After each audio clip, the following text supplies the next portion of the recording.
Welcome back. સમાચારોમાં આગળ નજર કરીએ તો સીઆર પાટીલનું સંગઠનને લઈને મોટું નિવેદન સામે આવી રહ્યું છે। સીઆર પાટીલે પોતાની વિદાયની વાત કરી છે।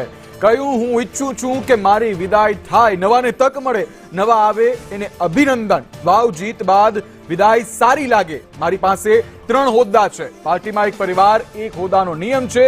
ત્યારે સીઆર પાટીલનું આ મોટું નિવેદન છે જે સામે આવી રહ્યું છે, જેને લઈ અને ભારતીય જનતા પાર્ટીનું જે ગુજરાત જે પાર્ટી છે, ગુજરાતમાં ભારતીય જનતા પાર્ટી, તેને લઈને ઘણા બધા જે બાબતો જે છે તે સામે આવી શકે છે। સીઆર પાટીલનું સંગઠન જે છે તેને લઈને મોટું નિવેદન સામે આવ્યું છે। ત્યારે સીઆર પાટીલની જગ્યા આવે કોણ, તે પણ એક પ્રશ્ન સામે આવી રહ્યો છે। ત્યારે સીઆર પાટીલે પોતાની વિદાયની વાત કરી છે। કહ્યું કે હું પણ ઈચ્છું છું કે મારી વિદાય થાય, નવાને તક મળે અને નવા આવે, અને જે નવા આવે તેને અભિનંદન। મારે જીત બદલ, આ વાવની જીત બદલ જે જીત થઈ છે તે ખૂબ મોટી જીત કહી શકાય છે। તેને લઈને સૌ કોઈને હાલ અભિનંદન।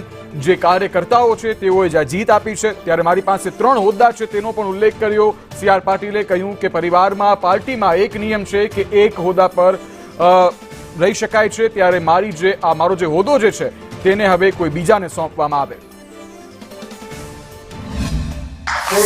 મારી વિદાય એ વસ્તી બનાવવાને બદલે જીત સાથે આ વિદાય નક્કી કરી સૌ કાર્યકર્તાઓનો આભાર પણ માનું છું।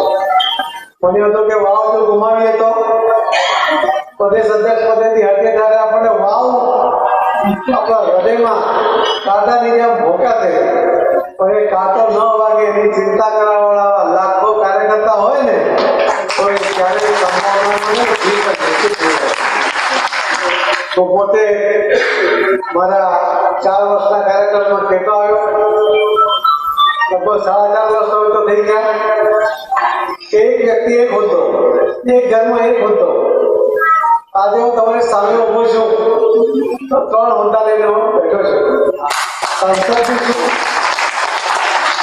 સાંસદ છું એટલે કેબિનેટ મિનિસ્ટર પણ છું અને પ્રદેશનો અધ્યક્ષ પણ છું। હું પોતે 2 વાર રજૂઆત કરી છે કે કોઈને જવાબદારી સોંપવી જોઈએ, પણ હવે મને લાગે છે કે ઝડપમાં આપણે નિર્ણય તરફ જઈ રહ્યા છે। ઘણા બધા નવા સંગઠનની શરૂઆત કરવાની સૂચના અમને ગઈકાલથી મળી છે, એટલે નવી જવાબદારી સાથે, નવા યુવાનો સાથે આપણે આગળ વધવાના છીએ। જેમને નવી તક મળશે એમને એડવાન્સમાં અભિનંદન, અને જેને મારી સાથે કામ કર્યું એ બધા આભાર પણ વ્યક્ત કરીશ।